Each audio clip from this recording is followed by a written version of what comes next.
あと心がここで折れたらダメですよね。確かに効いてるか。2度目のダウン。右ショートですか。ダメか。アポリナリオ。うわ、これは大変なことになった。大変なことになった。大波乱だ。大波乱だ。ロンギクアポリナリオに勝つ。 Magandang araw sa inyong lahat mga sir.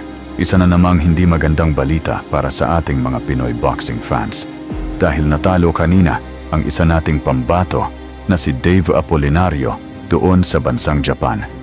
Natalo ito sa pamamagitan ng knockout sa pangatlong round ng kanilang laban. Matapos itong tamaan ng isang solid na kanang suntok mula sa kalabang Chinese na si Long Yehu. Narito at samahan niyo akong panoorin ang highlights ng kanilang naging laban.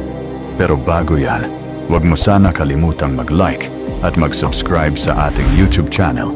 Mga sir, salamat. 今のカウンターアッパーもいいタイミングでしたよね。右と右あっとガクッときたか。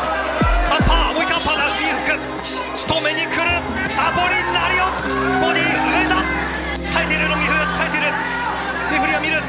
耐えてるか無理か。耐えるボディ左フックカウンターと思いましたが、いやよく耐えましたよ。今左アッパーでガクッときたんです。その後耐えます。その後のアポリナリオの詰め、手数ほど連打ではないんですが、一発一発のこの気持ちの入った強い感じ、よく耐えましたね、ロンギフ。決してアポリナリオパンチないタイプではあります。いやアポリナリオ動きがおかしい。あと心がここで折れたらダメですよね。確かに効いてるか。2度目のダウン。右ショートですか。ダメか。アポリナリオ。うわ、これは大変なことになった。大変なことになった。大波乱だ。大波乱だ。ロンギフアポリナリオに勝つ。これは大波乱です。1ラウンド目にもらった、いいパンチ、そこで耐えて、最後打ち返した。やっぱりあのシーンを耐えれたということが今回の勝因だったと思います。今右は入ってこれも今のガードの上だったなんですか。決してね強くは打ってないんですよね。